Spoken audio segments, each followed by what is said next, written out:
እሺ ናይሎሚ መጽናእቲ መጽሐፍ ቅዱስና ካብ ግብረ ሃዋርያት ምዕራፍ 10 ካብ 17 ክሳብ 38 እዩ ካብ 17 ክጅምር ንታሕቲ ከንብብ እሞ ሽዑት እግዚአብሔር ኣብ ውሽጢ ዘቐመጦ መልእኽቲ ዝዛረበ ማለት እዩ ካብ ሚሊጦስ ናብ ኤፌሶን ሊኢኹ ነቶም ሽማግሌታት ማህበር ናብኡ ፀውዖም ናብኡ ምስ መጹ ኸኣበሎም ካብቲ ናብ እስያ ዝኣተኹላ ቀዳመይቲ መዓልቲ ጀሚሩ ኩሉ ግዜ ምሳኻትኩም ከመይ ከም ዝነበርኩም ንስኻትኩም ትፈልጡ ኢኹም ብኩሉ ትሕትናን ብብዙሕ ንብዓትን ብውዲት ኣይሁድ ብዝበጽሐኒ ፈተናን ንጎይታ ከመይ ገይረ ከም ዘገልገልክዎ ንኣይሁድን ንጽርዓውያንን ብንስሓ ናብ ኣምላኽ ክምለሱ ብጎይታና ኢየሱስ ክርስቶስ ከኣምኑና መስከርኩ ዝጠቅም ዘበለና ሰበክልኩም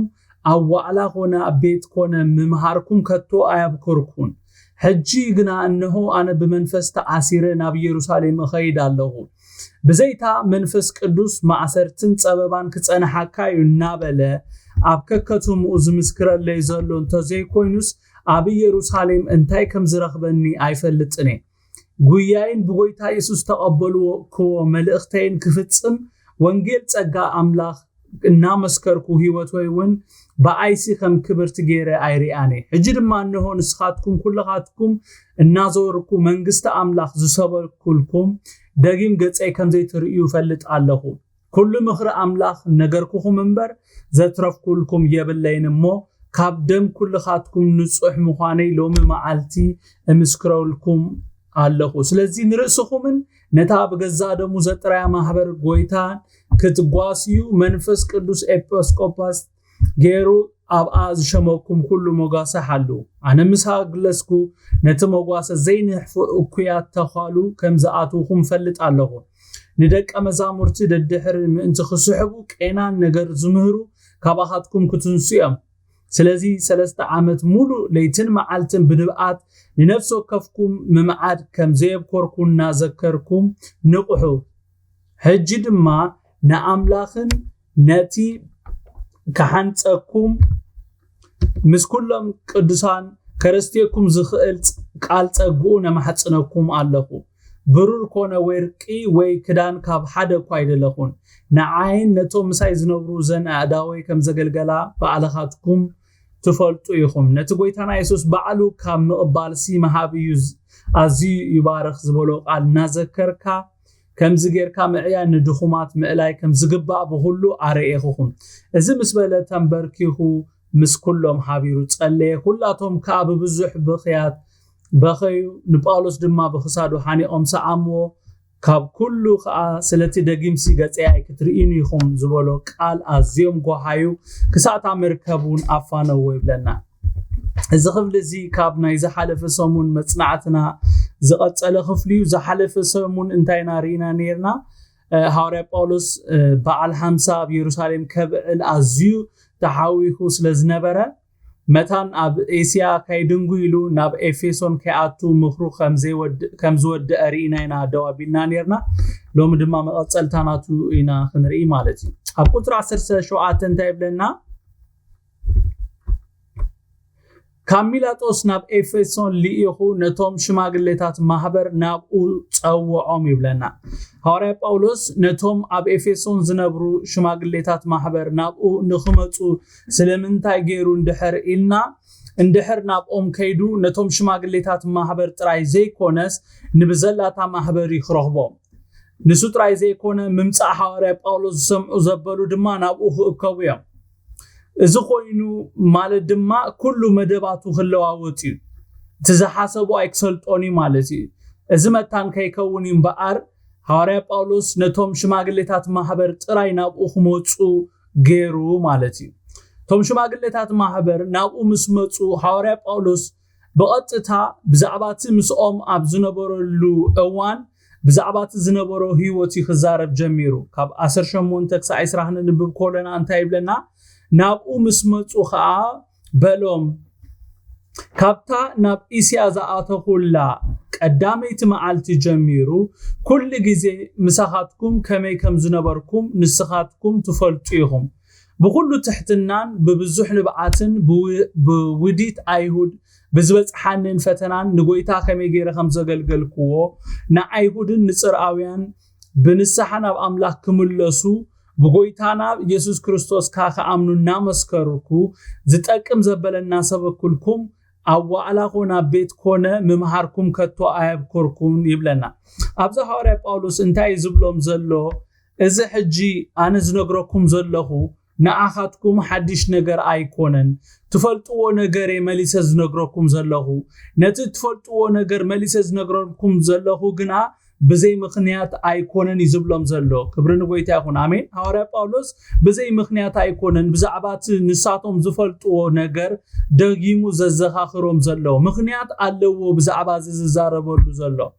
اتقدام يزبولو نجر انتايو كابتا ناب إسيا زعاتهولا قدام يتمعالت جميرو كل جيزي مساحاتكم كمي كم زنبركو نسخاتكم تفلتيهم إلي زربو جميرو أبزا حواري باولوس مساحاتهم أبزنبر اللقوان كمي كم التملالس خزخاخروم كله إنان ريزلنا حواري باولوس مساحاتهم كله بخمي كم تملالس خزخاخروم كله انتايلوهم بتحتنا ببزح نبقات بوديت أيهود بزبط حفتنا كمي كم زغلغلوم كزخاخروم كله نرئي مالتي أبزا حواري باولوس نغويتا مغلغال زخفلو واغا كسع كندي كم زخونيو نتوم شماغليتات محبر ويدما أغلغلت أملاخ زنقروم زلو بزح واغاي تخفيلو نسخاتكم كتولدو سي بزح واغاي خفيلي زبلوم زلو نسخاتكم اب كريستوس انيهم كتنبروسي ازي زي بحال واغاي خفيله يزبلوم زلو ازي دما نسخاتكم مسخاخريهم مسكراتيهم اب قدميهم يو ازي كله زغبركو يزبلوم زلو እግዚአብሔር ስሙ ይባረክ ነዚ ሁሉ ዝነግሮም ዘሎ ብዛዕባት ዝገበሮ ነገር ክዛረብ ደልዩ ይኮነን አሞዳታ ከመሐላልፈሎም ዝደለይ ነገር ስለዘሎይ ሃዋርያ ጳውሎስ ብዛዕባዚ ልምዱ ወይ ድማ بزعباتن غويتا مغلغال زخفلو ويدما زخفلو واغاتات ابستفلالي ملئختو تاتو اسفيرلنالو ابكلاي قرنطوس ምዕራፍ 4 ካብ 7 ክሳብ 12 ኸይድና ሐና ንብብ ኮለና እንታይ ብለና ግና ኸይሉ እቲ ማዕለያ ዘይብሉ ሓይሊ ካብ ኣምላኽ እምበር ካባና ምእንቲ ኸይከውን እዚ መዝገብ እዚ ኣብ ኣቕሓ መሬት ዘሎና ብኩሉ ወገን ንጽቀጥ ኢሉ ግና ኸይጸበናን እንገብሮ ይጠፍዓና ግና ኸተስፋይ ንቐብጽኒና ንስጎ ድርብያት ግና ኣይኮናን ይደፍኡና ግና ኸይንጠፍእኒና ህይወት ኢየሱስ ኣብ ስጋና ምእንቲ ክትጋሃድውን ኩልሳ ሞት ኢየሱስ ኣብ ስጋና ንጸውር ኣሎና ማለት እታ ህይወት ኢየሱስ ኣብ ትመዋት ስጋና ምእንቲ ክትጋሃድሲ ንሕና ብህይወት ዘለና ምእንቲ ኢየሱስ ኢልና ኩልሳ ናብ ሞት ይሕልፉና ኣለው እምበኣር ሲሞት አባና የአይ ህይወት ግና አባሃትኩም ተአያላ ክብሎም ኮሎ ንሪ እግዚአብሔር ስሙ ይባረክ ኣብ ካላይ ቆሮንጦስ ምዕራፍ 6 ካብ 3 10 ውን ከይና ሐና ንብብ ኮለና ከምዚ ኢሉ ጽሒፉሎ አገልግሎትና ምእንቲ ኸይጽረፍ ንሓደ እኳ ብገለ ነገር መዕንቀፍ ከቶ ኣይንህብኒና ብሁሉ ከም አገልግልቲ አምላኽ ርእስና ነርኢ ኣሎና እምበር ብብዙሕ ትዕግስቲ بمكرا بچنقت بصببا بموقعتي بمعسرتي بغارو بصعري بمنقاح بصوم بنصحنا بفلطت بعقلي بلوحات بقدوس منفس تغلابا بزيبلو فوري بقال حقي بسلطان املاك بصوار صدقي بيمان صغام بخبرن حسرانن بخفورن صبقورن كمسحتي غناخ سب حقينا كم زي تفلتنا جناخا أصبقنا فلوطاتنا كم زموتنا إنه خاهيوانينا كم قطعات نموت جنا يتوفنان كم جهيات جناخا كل سحقوساتنا كم دخومات نبزوحات جنا نتصقوينا كل الناس حنت خم زي بالله خوينا نري علينا يلو إزي experience ناتو يزارب زلو إزي تزحلفو هيوتيو أبزن سب قرنطوس تحفر لهم زلو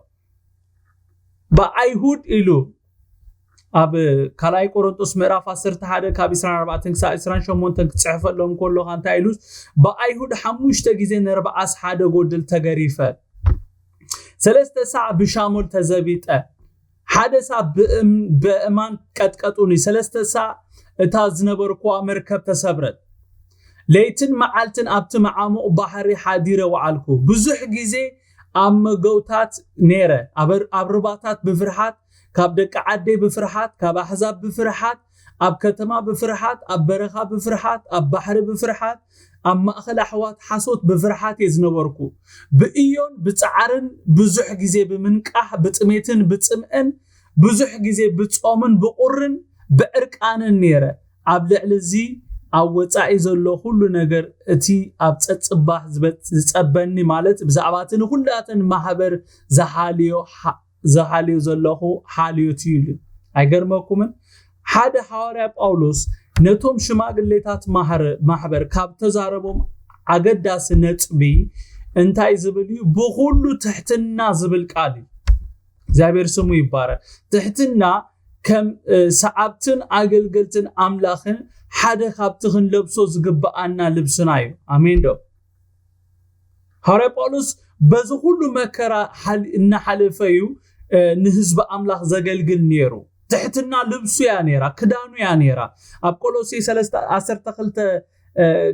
نسب كولوسي تصحفوا لهم انتاي لومسي امبارسي كم حريات املاخن قدوسانن فقراتن كوينكم مهرات لبي لوحات تحتنا عقلي تقست لبسو إلو تصحفوا لهم ويدما خمعدهم كله نري ويتا يسوس ام ماتيوس 11 كاب إسران شاعتن كسا 30 خزارب كله انتايلو أنا لواهي لبيون تحت عرقوتي فوكش صوريون قليلي مو عرقوتي صورو كابايون تمهارو لنفسكم كعرفتو ترخبيكم يلو أب هيوت حواريا باولوس تنصباريقو نريقو مبعر نتي كاب غويتا تمهارو ناي غويتا بحريات ايو كبرن غويتا يكون امين دو ناي غويتا بحريات بمولو يتلابيسو حواريا باولوس ام مدري تملاليسو يسوس غويتاي ناب ماركوس 9:35 يعقوب 3:10 يعقوب 4:10 اب قداماي بيتروس 5:6 امثالي 9:23 مزمور إسراء كاب 8:9 تنبيت ملكياس 6:8 كيدنا كننبب كلنا انمهارو ነገር እንታይ እንደሕር ኢልና ኣብ ቅድሚ እግዚአብሔር ክንመላለስ كلنا بتحتنا ንዕኡ ብምፍራሕ ክንመላለስ ከም ዘሎና ይዝምህረና ያዕቆብ ኣብ 4:6 ክጽሕፈልና ከሎ እንታይ ኢሉ ንሱ ግና ኣብዚሑ ጸጋ ይህብ ኢሉ ስለዚህ ድማ ኣምላኽ ንዕቡያት ይጻረሮም ንትሑታት ግና እንታይ ይገብሮም ኢሉ ጸጋ ይህቦም ይብለና تحتنا ايو نا እግዚአብሔር ጸጋ ኣብ ህይወትና ከም ዝዓዘዝ ዝገብሮ አሜን ዶ ጸጋ ኣብ ህይወትና ና እግዚአብሔር ጸጋ ኣብ ህይወትና ከዓዘዝ እንድሕር ደሊናዮ እቲ ናይ ጸጋ አክሰስ ትሕትና ይባሃል እግዚአብሔር ስሙ ይባረክ ኣብ ትንቢት ኢሳይያስ 66 ካብ ሓደ ሳክል ተኸነድብ ኮለና እንታይ ብለናሲ እግዚአብሔር ከምዚ ይብል ሰማይ ዙፋነዩ ምድሬካ መርገጽ እግረያ እትንስኻትኩም ትሰርሑ ለይ ቤት ዳኣ ከመይ ዝበለዩ እታ ኣነ ዝዓርፈሉ ስፍራኸ ከመይ ዝበለዩ ምስበለ ኢደያ ነዚ ሁሉ ዝገበረቶ እዚ ኸኣ ኮይኑ ኣሎ ይብል እግዚአብሔር ግናኸ ኢሉ ዋና ደልያ ዘለኹ ዚያ ግናኸ ኣብቲ ሽጉርን ድቁስን መንፈስ ዘለዎን ብቃለይ ዝርዕድን ሰብ ዳኣየ ዝጥምዝ ዘለኹ ይብለና ናይ እግዚአብሔር ኣቃልቦ ኣብ ህይወትና ክንስህብ እንድሕር ደሊና ጸጋ እግዚአብሔር ኣብ ህይወትና ከኣዘዝ እንድሕር ደሊና ኣብ ቅድሚኡ ብትሕትና ክንመላለስ ኣሎና ምክንያቱም ከምቲ ክነንብቦ ጸናሕና እግዚአብሔር ናብቲ ሽጉርን ድቁስን መንፈስ ዘለዎ ማለት ናብቲ ትሑት ሰብ بتحتنا زتمل السب بقالو زرق السب سلازت امت مالتي يسوس كريستوس غويتاي امين دو بزعباتي حواري باولوس اب ناي اغلغلوت زمنو كابتا غويتا زصوعلو معلت جميرو كسازا معراف زبصحنايا اتزحلفو مكراتات ويدما اتي نا بزحنا ايهود وديتات الو زلو اب مصحف قدسنا ترخبو اندحر دليهم غبره حواريات 9:24 كيدنا خنا نبب نخلينا غبره حواريات 10:3 قصري 45 50 እንደገና غبره حواريات 10:4 ካብ 2-5 ቁጥሪ 19 ግብረ ሃዋርያት 17 5 ቁጥሪ 13 ከምኡን ግብረ ሃዋርያት 18 ቁጥሪ 12 ግብረ ሃዋርያት 20 ቁጥሪ 3 እንድሕር ቀፂልና ድማ ግብረ ሃዋርያት 21 27 ግብረ ሃዋርያት 23 ካብ ቁጥሪ 12 27 ቁጥሪ 30 ከምኡን ግብረ ሃዋርያት 24 ካብ 5-9 እንድሕር ከይድና ኣንቢብና ናይ ኣይሁድ ውዲት ከመይ ይመስል ከም ዝነበረ ኣብዘን ዝጠቕስናየን ጥቕስታት ኣብኡ ብግልፂ ተጻሒፉልና ንረኽቦ ኢና ንኹሉ ክነንብቦ ግዜ ስለ ዝወስደልና ጥቕሲ ጥራይ ሂበኩም ዘለኹ ስለዚ ሃዋርያ ጳውሎስ እንታይ ዝብሎም ዘሎ እዚ ኩሉ ፈተናታት ኣብ ህይወተይ ከሎ እቲ ክገብሮ ዝግባኣኒ ነገር ካብ ምግባር ድሕር ኣይበልኩን ኣብቲ ጎይታ ዝኣመነኒ እዮ እሙን ነይረ ስለዚ ንስኻትኩም ነዚ ነገር እዚ ዝነግረኩም ዘለኹ ሰባት ንስኻትኩም ኣገልገልቲ ህዝቢ እግዚአብሔር ሽማግሌታት ማህበር ዝኾንኩም ልክ ከምተ ኣነ ኣብ ቅድሚ እግዚአብሔር ኮይነ ዝተመላለስክዎ ንስኻትኩም ድማ ኣሰረይ ክትስዕቡ ይደሊ ኣለኹ ይዝብሎም ዘሎ ኢየሱስ ክርስቶስ ጎይታይ ኣብዚ ሃዋርያ ጳውሎስ ብሁሉ ትሕትና ብብዙሕ ንብዓትን ብውዲት ኣይሁድን ብዛዕባቲ ዝበፅሖ ፈተናታት ንጎይታ ከመይ ገይሩ ከም ዘገልገሎ ክነግሮም ስለ ዝደለየ ኣይኮነን ብዛዕባቲ ዝፈልጥዎ ነገር መሊሱ ዝነግሮም ዘሎ ኣብዚ ሃዋርያ ጳውሎስ ሓደ ከመሓላልፈሎም ዝደልዮ ነጥብ ስለ ዘሎ እዩ ኩሉ ሓደ ብሓደ ነጊርዎም ኣብዚ ሃዋርያ ጳውሎስ ሓደ ይምዕዶም ኣሎ ይተባብዖም ኣሎ ከምኡን ናይ መወዳእታ ለበዋ እዩ ዘመሓላልፈሎም ዘሎ ኣሰረይ ሰዓቡ ዝብል መልእኽቲ እዩ ዘመሓላልፈሎም ዘሎ እግዚአብሔር ስሙ ብሩኽ ይኹን አሜን ንእግዚአብሔር ክተገልግሉ እንድሕር ኮይንኩም እዚ ኣብ ልዕለይ ዝበፅሓኒ ነገር ክበፅሓኩም እዩ ክበፅሓኩም ተኽእሎታት ኣሎ ስለዚ ከምቲ ኣነ ክሳብ መወዳእታ ፀኒዐ ዘለኹ ሳብ መወዳእታ ተዓጊሰ ዘለኹ ንኩሉ ሰጊረ ኣብ ዝበፂሐ ዘለኹ ንስኻትኩምን ኣሰረይ ሰዓቡ ኢሉ ጎይታ ኢየሱስ ክርስቶስ ንመምህርኩም ንዓይ ብቤኤልዘቡል ዘውፅእ ብሓለቃ ኣጋንንቲ ዘውፅእ ካበሉንሲ ንዓኹም ዳ እንታይ ከዘይብልኹም ኢሉ ንዓይ ከምዚያ እንድሕር ገይሮም ንሲ ንዓኹም ካብ ዕፅፉ ከምዚያ ክገብሩኹም እዮም ኢሉ ስለዚ ሃዋርያ ጳውሎስ እንታይ ዝገብሮም ዘሎ የዳልዎም እዩ ዘሎ እግዚአብሔር ስሙ ይባረክ አሜን ተዳለው እዩ ዝብሎም ዘሎ ክትዳለውስ ኣለኩም እዩ ዝብሎም ዘሎ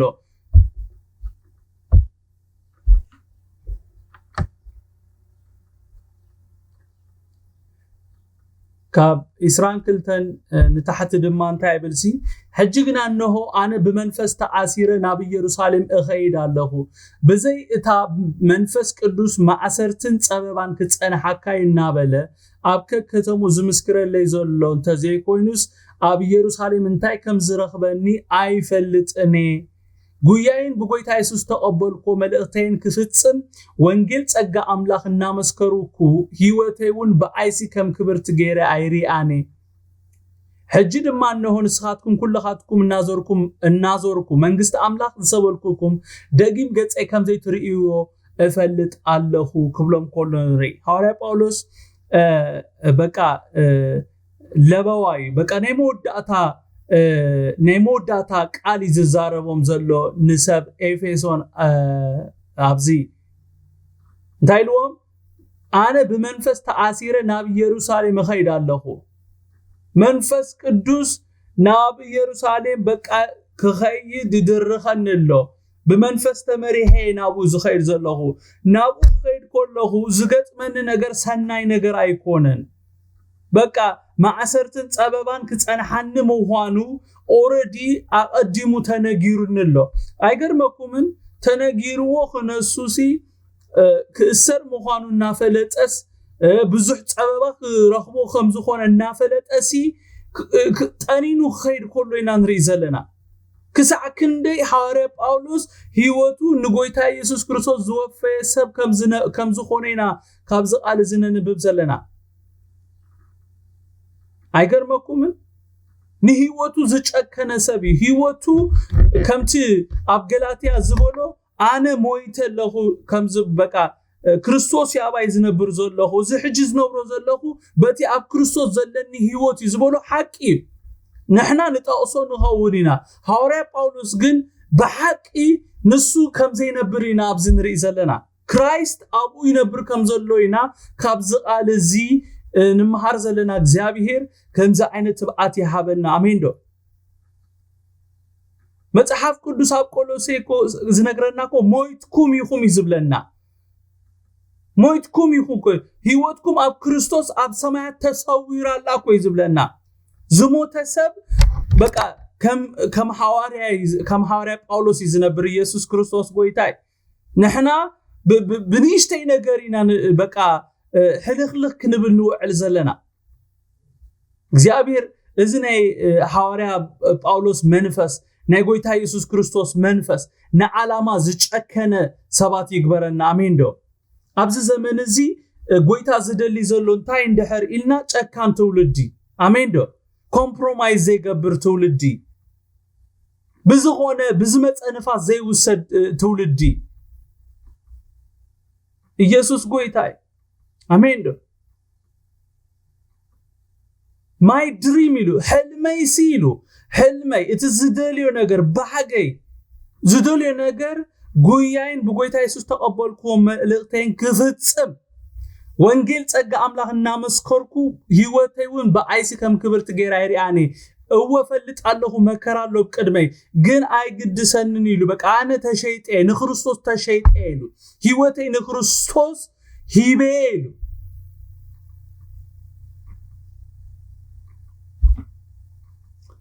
ኢየሱስ ጎይታይ ሕጂ ድማ ኢሉ እነሆ ንስኻትኩም ኩልኻትኩም እናዞርኩ መንግስት አምላኽ ዝሰበኩልኩም ደጊም ገጸይ ከም ዘይትርእዩ እፈልጥ ኣለኹ እዚ ከምቲ አንቶይ ህያብ ሓፍቴ ትብሎ ዝነበረቲ ብጣዕሚ ከቢድ ዘረባይ አቦኹም ክፍለየኩም ኮሎ ማለቲ ዝናብየኩም ዘዕበየኩም ታተዘበለኩም ህይወቱ ዘማቀለኩም ሰብ ደጊምኩም አይ ክትሪኡንን ይኹም ክብሎም ኮሎ አዝዩ ከቢድ ነገር ይቅዱሳን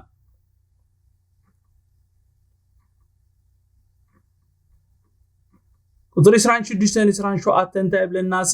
ኩሉ ምኽሪ አምላኽ ነገርኩኹም እንበር ዘትረፍኩልኩም የብለይንሞ ካብደም ኩልኻትኩም ንጹሕ ምዃነይ ሎሚ መዓልቲ እምስክረልኩም ኣለኹ አነ ብጣዕሚ ካብ መጽሓፍ ቅዱስ ንልበይ ካብ ዝትንክፎ ኮይነዮ ክሓልፍ ዝደልዮ ነገር ኩሉ መዓልቲ ዝጽዕሮ ነገር እንታይ እንድሕር ኢልኩምኒ ከምዛ ሕጂ ሃዋርያ ጳውሎስ ዝበሎ ኩሉ እቲ እግዚአብሔር ኣብ ውሽጠይ ዘቐመጦ ነገር በቃ ከምቲ ማይልስ ሞንሮ ዝበሎ ባዶ ኮይነ ኸይድ ዝደሊ ኩሉ ሂበ ኸይድ ዝደሊ ኣነ አሜን ዶ ኢየሱስ ክርስቶስ እዚ ናይ ኢየሱስ ክርስቶስ ባህሪ እቲ ዝሃብካኒ ክብሪ ሃብኩም እቲ ዝሃብካኒ ኩሉ ነገር ሂበዮም ኢሉ ጎይታ ኢየሱስ ክርስቶስ ሂዝዎ ናብ ሰማይ ዝኸደ ነገር ዋላ ሓደ የለን ሃዋርያ ጳውሎስ ይኸይድ ከም ዘሎ ኣብ ቅድሚኡ ዘሎ ነገር እንታይ ከም ዝበጽሖ እኳ ብስፔሲፊክሊ ተዘይፈለጠ ግን ኣብ ቅድሚኡ ዘሎ ነገር ሰናይ ከም ዘይኮነ ነገር ስለዝፈለጠ እንታይ ኢልዎም I gave you everything ኩሉ ነገር ሂበኩም ዘትረፍኩልኩም የብለይን ካብደም ኩልኻትኩም ንጹሕ ምዃን ኢሎም መዓልቲ ምስክረልኩም ኣለኹ ኩሉ ዝፈለጥኩ ሂበኩም ኩሉ ካብ ጎይታ ዝተቀበልኩ ነገሬ ወፍየልኩም ይዝብሎም ዘሎ እግዚአብሔር ይርዳ ኣብዚ ዘመን እዚ አገልገልቲ አምላኺና እንብል ሰባት ጎይታ ዝሃበና ዘበሎ ኩሉ ከይበቀቅናይና ንህዝብ እግዚአብሔር ክንብ ዘለና አሜን ዶ መምህር ተኾይንካ ሚእቲ ካብ ሚእቲ ክትምህር ኣለካ ኩሉ ይኻትውፊ ዘለካ እግዚአብሔር ስሙ ይባረክ አሜን ዶ እነትርፎ ነገር የለን ኣብ ዓለም መታን ከይትብለጽ ተሃብኦ ነገር አሎ ኣብ ዓለም ይሱ ገሊኡ ሰብ ከይትበልጾ ፈርሕዩ ስለዚህ ኩሉ ነገር አይርኤካኒ ኣብ ዓለም ይሱ ኣብ መንግስት አምላኽ ወሸለ ካባይን ላዕል ዝጎይ ሰብ ተረኺቡ ወሸለ ካባይን ለዓሊ 100 ዕጽፍ ዘፍሪ ተረኺቡ ኣበይሞ መን መሃበ ካባይን ለዓሊ ዝጎይ ሰብ ተዝርከብ ስለዚ እግዚአብሔር ዝሃበኩም ፍልጠት ምድራዊ ይኹን ሰማያዊ ይኹን ኩሉ ክትበቆ የብልኩምን ብዝሃብካ መጠኒኻ ካብ እግዚአብሔር ትቀበል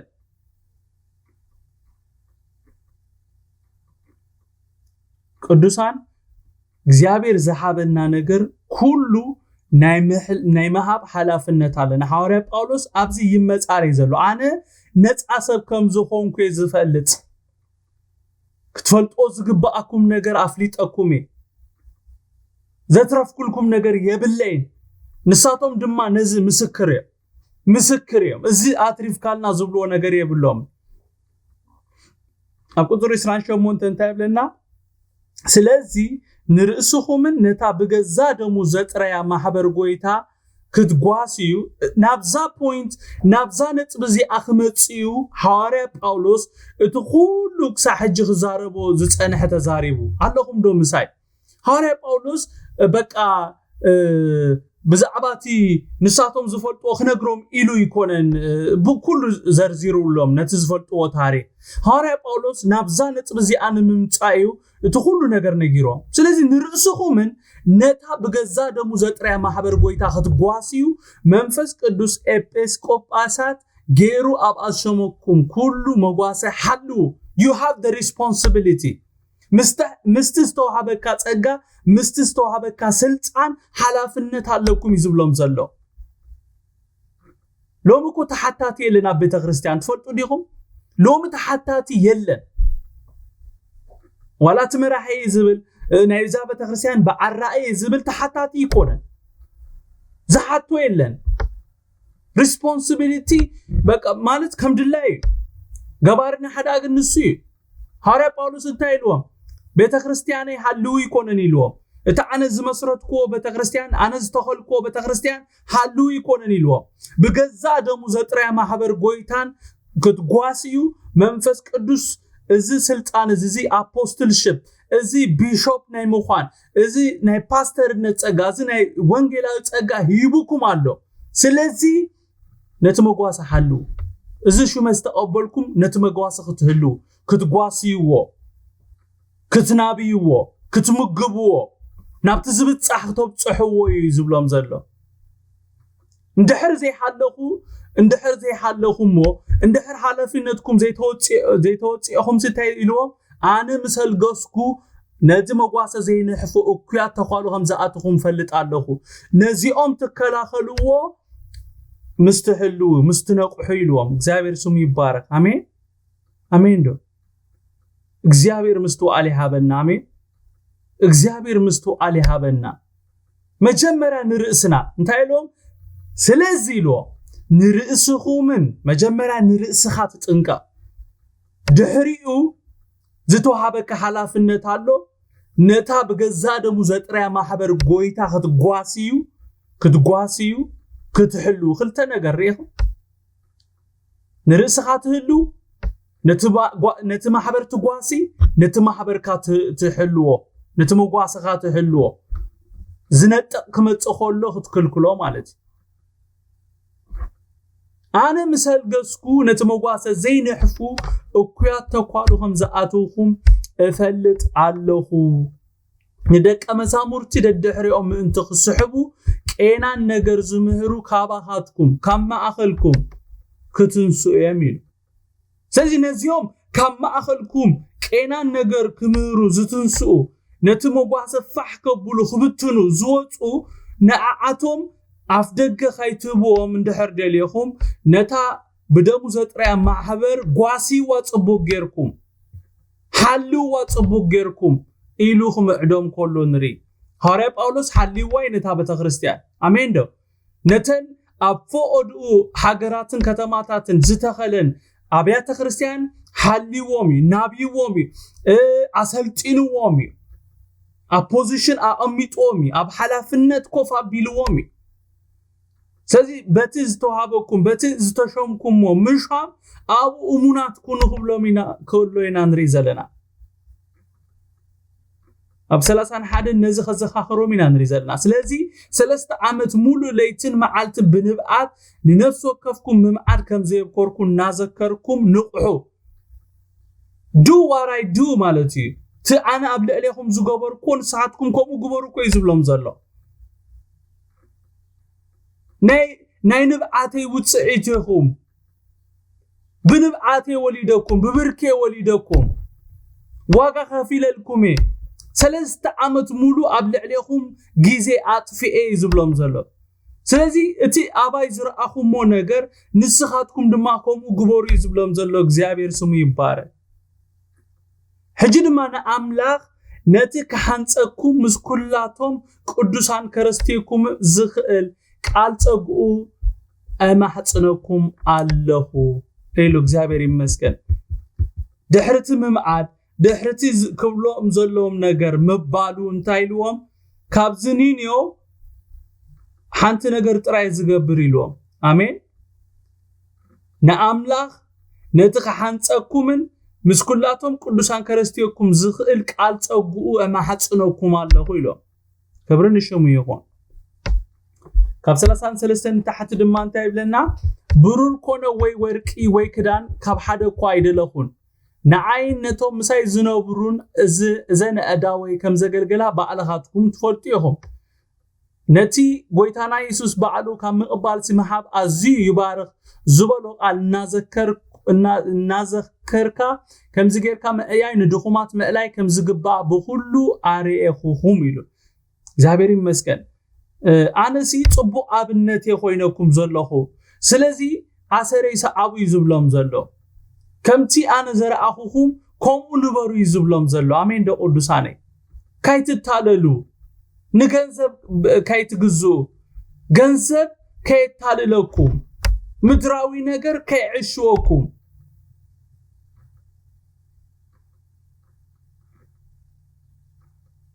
እዚ ምስ በለ ከዓ ተንበርኪኹ ምስ ኩሎም ሓቢሩ ጸለየ ኩሉ ትኽብሎ ዝግብኦ ነገር ምስ ወድአ ሃዋርያ ጳውሎስ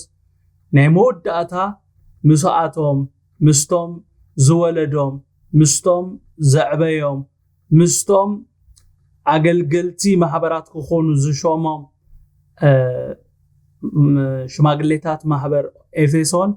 ምስኦም ሓቢሩ ተንበርኪኹ ክጽልይ ከሎ ንርኢ ኩላቶም ከዓ ብዙሕ በኸዩ ንጳውሎስ ድማ ብኽሳዱ ሓኒቆም ሰዓምዎ ካብ ኩሉ ከዓ ስለቲ ደጊም ስገፀይ ኣይክትርኢን ኢኹም ዝበሎ ቃል ኣዝዮም ጓሃዩ ክሳዕታ መርከቡን ኣፋነውዎ ይብለና እግዚአብሔር ስሙ ይባረክ ክሳዕ ክንደይ ንሐዋርያ ጳውሎስ ከም ዘፍቅርዎ ክሳዕ ክንደይ ድማ ነቲ ኩሉ ምኽሩን ማዕዱን ከም ዝሰምዕዎ ኢና ኣብዚ ንርኢ ዘለና እግዚአብሔር ስሙ ብሩኽ ይሁን አሜን ከምዛ ዓይነት ትሕትና ይሃበና አሜን ኣይገርመኩምን ሃዋርያ ጳውሎስ እኮ ካብቶም ሬድ በቃ ጻዕዳ መንጸፍ ቀይሕ መንጸፍ ክንጸፈሉ ዝግባእ ሰብ ግን ትሕት ኢሉ ከም ተራሰብ በቃ ትሕት ኢሉ በቃ ርእሱ ባዶ ገይሩ ምስኡ ዘገልግሉ ከገልግል ኮሎ ኢና ንርኢ ዘለና እግዚአብሔር በዛ ዓይነት ትሕትና እግዚአብሔር በዛ ዓይነት በረኸት እዚ ንነፍስ ወከፍና ይባረኸና ወይታ ብነገር ኩሉ ይባረኩም ጸጉ የብዛሓልኩም ገለ ነገር ረኺብኩም ክትኮኑ ተስፋ ይገብር ዝመጽእ ሰሙን ምዕራፍ 21 ክነጽንይና ኩላትና ኣዳውና ንልዕል ሞት ጸሊና ክንውድይ